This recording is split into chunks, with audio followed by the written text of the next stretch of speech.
오늘은 우리가 너무나 잘 아는 원죄 교리에 대한 말씀을 드려야 될 것 같습니다. 10절 말씀에 의인은 없다, 한 사람도 없다 라고 하는 말씀이 우리가 잘 아는, 너무나 익히 잘 아는 모든 사람은 다 죄인이다 라고 하는 원죄에 대한 교리에 대한 근거입니다. 저는 지금까지 만나본 예수 믿는 우리 그리스도인들 중에 자기는 죄인이 아니라고 말하는 사람을 한 사람도 못 봤습니다. 그런 뜻에서 보면 예수 믿는 사람은 거의 대부분 이 원죄의 교리를 다 믿는 것 같습니다. 자기가 죄인이라는 사실을 인정하는 것 같습니다. 그러나 이걸 교리로 아는 것과 실제로 내가 죄인인 것을 아는 것은 엄연히 구분이 됩니다. 많은 그리스도인들이 자기가 죄인이라고 고백은 하지만 실제로 자기가 죄인이라고 생각하고 있는 것 같지 않는 것 같습니다. 그건 은혜롭지 않은 걸 보면 압니다. 자기가 죄인이라는 사실을 정말 깨달은 사람은 다른 사람에게 은혜롭습니다. 그리고 다른 사람을 정말 사랑합니다. 자기가 어떤 죄인인가를 아는 사람은 다른 사람에게 까다롭지 않습니다. 그러나 실제로 여러분도 다 경험해 보셨겠지만 교회 생활 중에 성도들의 관계가 그렇게 쉽지 않습니다. 갈등도 많고 서로 다툼도 많고 또 서로 정죄하고 판단하는 일도 많습니다. 그건 뭘 말하는 거죠? 자기가 죄인이라는 사실을 아직도 제대로 깨닫고 있지 못하다는 뜻입니다. 한 번은 복음학교를 다녀온 어느 목사님께서 복음학교에서 정말 은혜를 많이 받았는데 한 가지만 이야기하라고 한다면 자기가 얼마나 큰 죄인인가를 깨달았다, 그렇게 말씀을 하셨어요. 정말 귀한 거를 깨달은 거죠.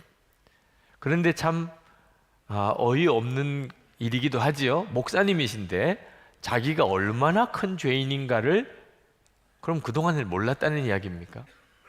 복음학교 가서 깨달았다면 이건 우리들의 이야기이기도 합니다. 우리는 다 자기가 죄인이라고 고백은 하지만 실제로 자기가 죄인이라는 사실을 제대로 깨닫지 못하고 예수 믿고 있는 겁니다. 그래서 은혜로운 생활을 경험을 못하는 겁니다.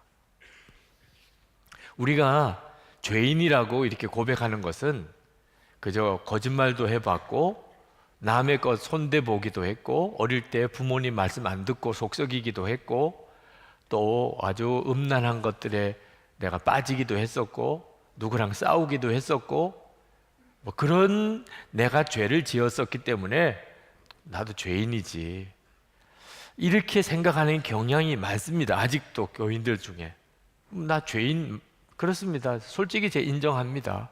어릴 때 부모님 속도 많이 썩여드렸고 저도 생각해 보니까 잘못된 행동도 많이 했었습니다. 근데 성경이 말하는 의인이 없다, 다 죄인이라고 하는 말의 의미는 로마서 1장에 나오는 하나님의 진노 아래에 있다는 뜻입니다. 다시 말하면 지옥에 갈 자라는 겁니다. 구제불능이라는 뜻입니다. 하여튼 무언가 좋게 볼 게 하나도 없다는, 완전한 죄인이라는, 지옥밖에는 갈 데가 없는 거예요. 이런 경우를 말하는 겁니다. 그런 뜻으로 생각하면 동의 안 하는 사람이 많을 겁니다. 아니요, 사이코패스라든지 이런 끔찍한 죄인들 또는 가정 파괴범이나 살인을 여러 사람 죽인 살인범이나 이런 사람들은 지옥에 가도 뭐 당연하다고 생각은 드는데, 아니 뭐 어릴 때 부모님 말씀 안 듣고 뭐 또 좀 방탕한 일도 좀 갖고 또 거짓말도 좀 하고 이랬던 것 가지고서 지옥에 가야 된다, 이건 너무 불공평하잖아요. 이렇게 생각하는 경향이 있습니다. 그래서 성경에 없는 개념을 우리는 만들어냅니다. 괜찮은 죄인, 네. 자기는 괜찮은 죄인이에요. 아주 나쁜 죄인은 아니고 그래도 평균 정도 중간쯤 가는 죄인, 큰 죄인은 아니고 작은 죄인. 이런 식의 개념을 우리 스스로 만들어 놓고 그리고 자기가 그 자리에서 피하고 있는 거죠. 자기가 지옥에 갈 수밖에 없었던 죄인이었다는 그런 의식이 없습니다. 그것은 죄에 대해서 우리가 영 잘못 생각하고 있기 때문이에요. 우리는 이 죄를 실제로 지은 열매들을 생각합니다. 그래서 죄를 많이 지었다, 끔찍한 죄를 지었다, 그런 사람들은 악한 사람. 죄를 짓기는 하지만 아주 작은 죄, 또 그런 죄도 사람들 눈에 거의 드러나지 않고, 그러면 이 사람은 좋은 사람, 건전한 사람, 우리는 그렇게 분류합니다. 그러나 성경은 죄의 양을 가지고 사람을 분류하지 않습니다. 성경은 그 본성을 말하는 거예요. 본성을. 여러분, 사과 나무인지 아닌지는 사과 열매를 많이 맺은 것을 보고 아는 겁니까? 열매가 하나밖에 안 맺혔는데 그 맺혀진 열매가 사과예요. 그러면 무슨 나무입니까? 사과나무죠. 그건 열매가 많이 맺히든 안 맺혔든 그냥 나무가 사과나무인 겁니다. 죄가 있으면 죄인인 거죠. 우리의 본성이 죄인이니까 죄가 나오는 거죠. 죄를 많이 지어서 죄인이 아닌 겁니다. 지금 사도 바울은 우리 모든 사람이 다 하나님의 진노 아래 있다는 사실을 말씀하고 있습니다. 지금 그 내용을 읽고 있는 거예요. 로마서 1장에서 그 말씀을 하셨습니다. 모든 사람이 하나님의 진노 아래 있다고. 그러면서 첫 번째로 하나님을 믿지 않는 사람들의 죄성에 대해서, 죄악에 대해서 쭉 설명을 했습니다. 그리고 로마서 2장에 와서는 하나님을 잘 믿는다는 유대인들의 죄악에 대해서 또 폭로했습니다. 사도 바울의 말은 하나님을 잘 믿는다는 사람이든 안 믿는다는 사람이든 다 하나님 앞에서 죄인이라는 겁니다. 그래 로마서 3장에 와서 또 유대인 이야기를 합니다. 이유는 유대인들이 동의를 안 하니까. 유대인들은 사도 바울의 말에 대해서 계속 항의합니다. 우리는 이방인과 달라요. 우리는 하나님의 말씀을 받은 사람이라고요. 사도 바울이 이 로마서 3장 1절 2절에서 그 점에 대해서 인정합니다. 그렇다. 하나님의 말씀을 받은 것은 유대인들의 큰 특권 중에 하나다. 그러나 하나님의 말씀을 받았다고 죄를 안 짓고 의인인 것은 아니라.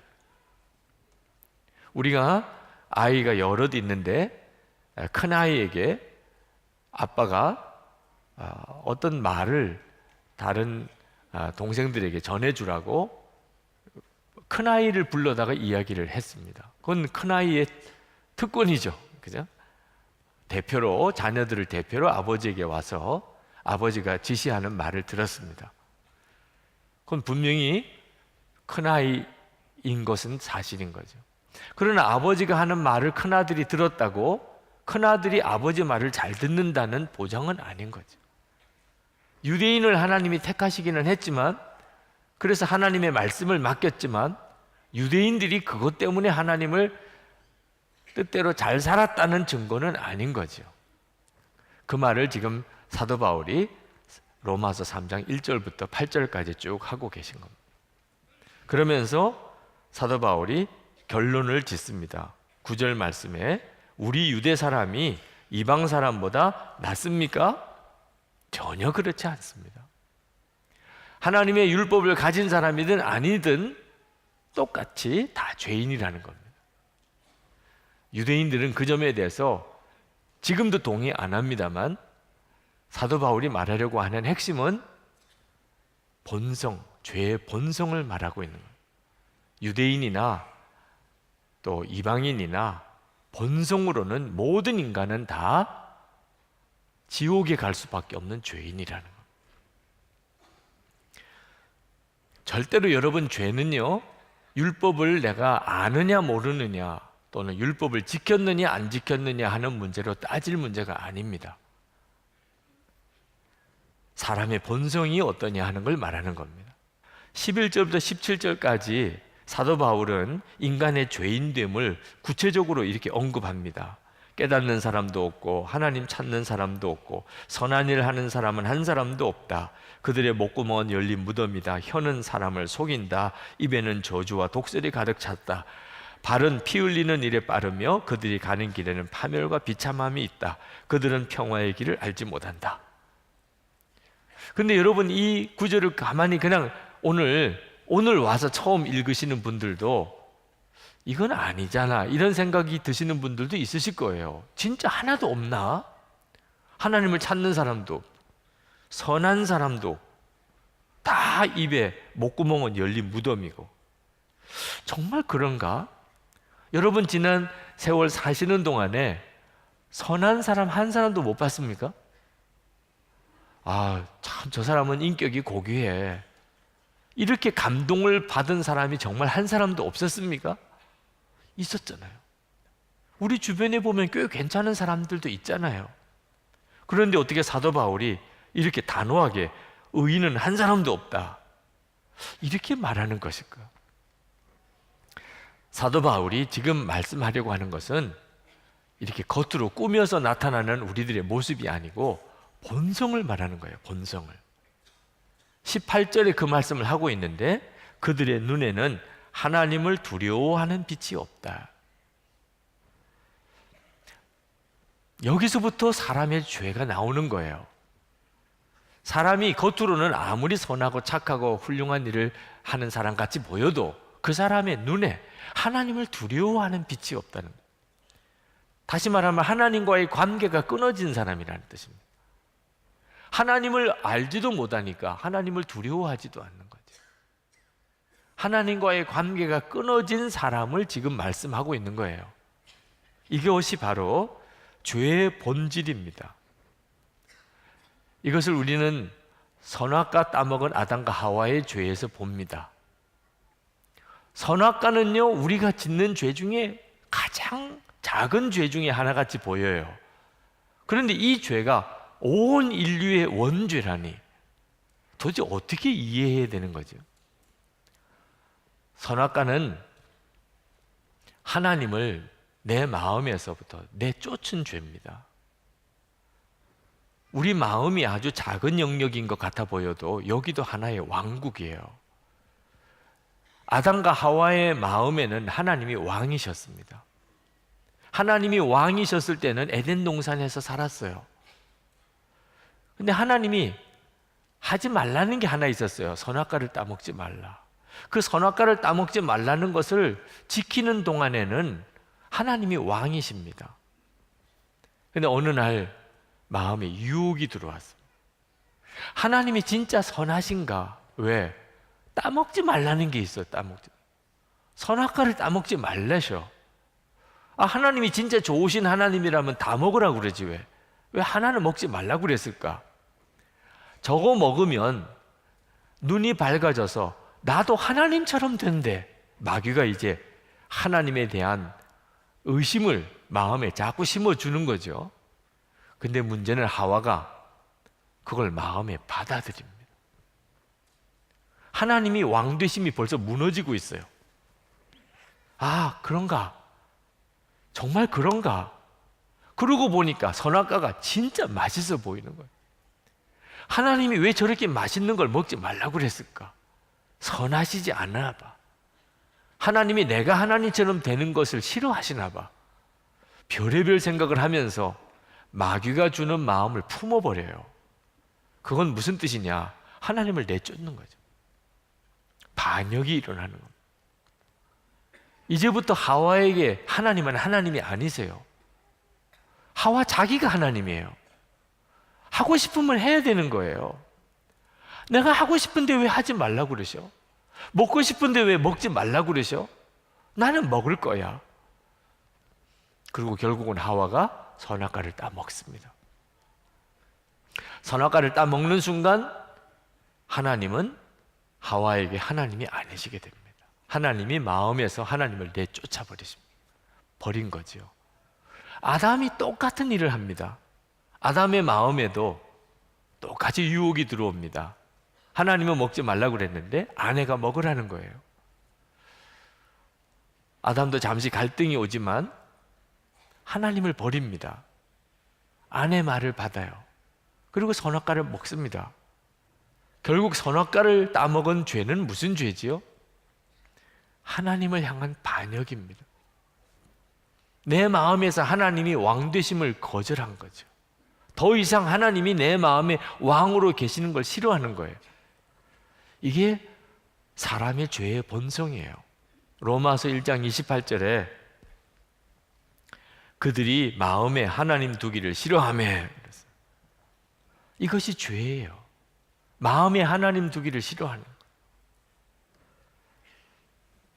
여러분, 이 시간에 여러분 자신에게 묻는 겁니다. 여러분은 마음에 하나님 두기를 좋아하십니까? 사람은요, 다 마음에 하나님 두기를 싫어한다고 그랬습니다. 왜? 마음대로 못 사니까. 여러분, 이번 명절을 지내면서 여러분은 하나님 마음에 두기를 싫어했던 적이 없으셨나요? 하나님 내 마음에 왕으로 계시는 것이 싫어. 부담스러워. 내 마음대로 할 거야. 하고 싶으면 하고 하기 싫으면 안 하고. 이건 우리 모든 사람이 가지고 있는 공통된 속성입니다. 여러분, 우리가 결국은 죽게 될 육신의 생명을 연장하는 일에도 가진 재산 다 씁니다. 빚까지 져요. 수억 원의 빚까지 진다고요. 이 생명 조금 더 연장하기 위해서 병원에다가 그 엄청난 돈 다, 치료비, 입원비, 수술비 다 지불하고, 그리고 우리 육신의 생명도 연장하려는 게 우리들 아닙니까? 그래서 겨우 몇 년 더 사는 거잖아요. 빚은 엄청나게 지고. 그런데 영생이에요. 육신의 생명도 아니고. 가진 재산 다 가난한 사람에게 나눠주고 영생을 얻을 수 있다면, 이건 뭐 수지 맞은 거죠. 그런데 이 부자 청년에게는 그 순간에 온몸이 굳어버리는 것 같았어요. 왜? 마음의 중심에 주인이 돈이었기 때문에. 돈이었어요. 돈이 그 사람의 낙이고 기쁨이고 사는 이유였어요. 그러니까 돈 나눠주려니까 이건 못하겠다는 거예요. 영생을, 그렇게 귀한 영생을 얻으려고 와놓고도 돈하고 영생하고 비교가 돼요? 그런데 이게 비교가 될 정도가 아니고 못하는 거예요. 그리고는 떠나갔어요. 영생을 잃어버리는 한이 있어도 돈은 잃어버릴 수가 없어. 그래서 이 부자 청년이 영생을 못 얻은 겁니다. 왜? 율법을 안 지킨 거 아니잖아요. 어려서부터 율법을 다 지켰대. 율법을 지켜서 사람이 의로워지는 거 아니라는 확실한 증거죠. 사람이 마음에 돈을 주인 삼고 사는 사람도 겉으로는 율법을 잘 지키는 것처럼 살 수 있다. 이거 말씀에서 우리에게 깨우쳐 주시는 거예요. 얼마든지 그렇게 할 수 있어요. 사람이 의지력이 강하고 명예심이 강하고, 그러면 속마음은 하나님이 왕이 아니에요. 속마음은 돈이 왕이에요. 그런데도 말씀대로 살고 믿음도 좋고 예배도 잘 드리고 봉사도 잘하고 헌금도 많이 하고, 주변 사람들이 다 저 사람은 믿음이 좋은 사람, 구원받으면 저 사람이 제일 먼저 받을 거예요. 이렇게 말하게 만들 수 있다는 거예요. 그러니 속으면 안 돼요. 여러분이 진짜 천국에 갈 사람인지 지옥에 갈 사람인지는 여러분의 마음이 정말 주님이 왕이시냐고 하는데 달려있는 거예요. 얼마든지 겉으로 믿음 좋은 것처럼 꾸밀 수 있다고요. 마음이 하나님이 왕이 아니면서도.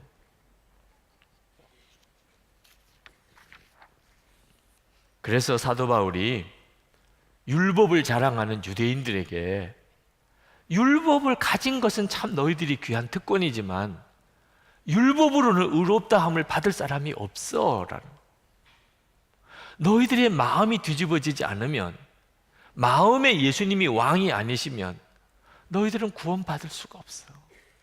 율법은 우리 마음을 뒤바꾸지를 못합니다. 율법은 그저 우리가 죄인인 것만 인식하게 해줄 뿐이에요. 20절에 그러므로 율법의 행위로는 하나님 앞에서 의롭다고 인정함을 받을 사람이 아무도 없습니다. 율법으로는 죄를 인식할 뿐입니다. 자, 이제 여러분에게 묻고 싶어요. 여러분이 진짜 지옥에 갈 수밖에 없는 죄인이었다는 것을 깨달았습니까? 그건 어떤 걸 깨닫는 걸 말하죠? 내가 마음으로 하나님을 기뻐하지 않은 사람이었어. 내가 죽고 난 다음에 천국에는 가고 싶었지만 내 마음에 하나님을 왕으로 모시고 살고 싶은 마음은 없었어요. 하나님이 어떤 때는 부담스러웠어요. 하여튼 하기 싫은 것만 하라고 그러고 하고 싶은 건 하지 말라고 그러고 그러는 하나님. 그런 하나님을 마음의 왕으로 모시고 사는 것은 끔찍한 것이라고 생각했어요. 그건 아주 너무 싫은 삶이었어요.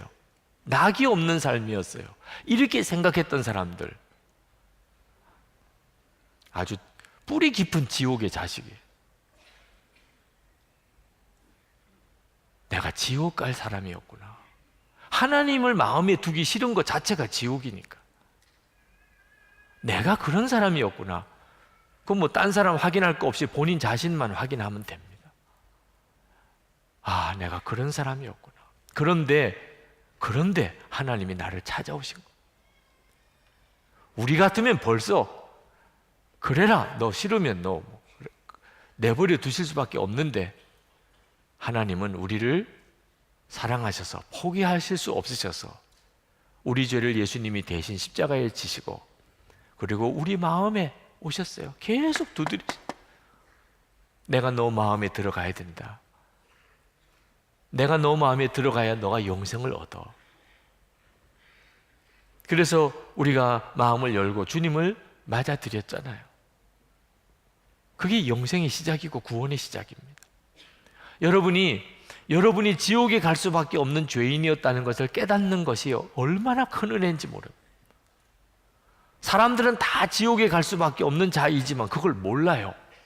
자기가 지옥에 갈 수밖에 없는 그런 죄를 짓고 산다는 걸 몰라요. 교양 있는 사람일수록, 많이 배운 사람일수록 더 몰라요. 왜? 죄의 열매가 상대적으로 적다고 생각해요. 나는 사이코패스 같은 저런 사람 아니야. 나는 살인, 무도 그런 사람들 아니야. 나는 가정 파괴범 이런 사람들하고 질적으로 달라. 나는 이건 정말 무서운 착각인 거죠. 차라리 교도소에 있는 사람이 자기가 죄인인 걸 금방 인정해요. 나는 죄인입니다. 근데 수준 높은 사람, 교양이 있는 사람, 많이 배운 사람일수록 자기가 죄인인 걸 인정 안 해요. 마음에 하나님 두기를 싫어하면서도, 하나님과의 관계는 끊어져 있으면서도 교묘하게 사람들 보는 앞에서는 자기가 이런 사람처럼, 혼자 있을 때는 끔찍한 죄를 짓고 살면서도 자기가 지옥 갈 죄인인 것을 몰라요. 이걸 알게 하시는 분은 성령님밖에 없습니다. 근데 그걸 깨달았다면 은혜가 시작이 된 거죠. 여러분이 내가 지옥에 갈 수밖에 없는 죄인이었구나, 이걸 깨달았다면 은혜 생활의 시작이 된 겁니다. 여러분, 이제 눈을 열어 눈을 뜨셔야 됩니다. 여러분이 어떤 이유로 인하여 죄인인지를 깨달으셔야 돼요. 그리고 그런 여러분에게 하나님을 나는 마음에서 하나님을 내어 쫓았는, 나는 하나님 싫었어요. 하나님이 내 삶의 왕 되시는 것은 너무 부담스러웠어요. 어떻든지 하나님 안 보는 곳에서 살고 싶었어요. 그런데 하나님은 나를 끝까지 찾아오셨어요. 그리고 내 마음을 두들기셨어요. 그리고 내 안에 오셨어요. 이것이 은혜예요. 이것이 예수 믿는 삶이에요. 여러분의 마음속에 정말 주 예수님이 왕 되시는 이 은혜가 분명하게 되시기를 축복합니다. 기도하십시다. 이 시간 우리 간절한 마음으로 하나님께 기도하겠습니다. 하나님, 저는 하나님을 솔직히 부정하고 부인하고 하나님을 솔직히 싫어하고 하나님을 내 마음에서 내어 쫓았던 사람입니다. 수도 없이 선악과를 따먹었던 일이 많았습니다. 그럼에도 하나님은 어찌하여 나를 끝까지 포기하지 않으시고 저에게 오셨습니까? 주님, 제가 이제는 주님과 온전히 동행하며 주 예수님을 왕으로 제가 고백하며 순종하며 살겠습니다. 우리 통성으로 기도하겠습니다. 은혜와 사랑이 충만하신 아버지 하나님,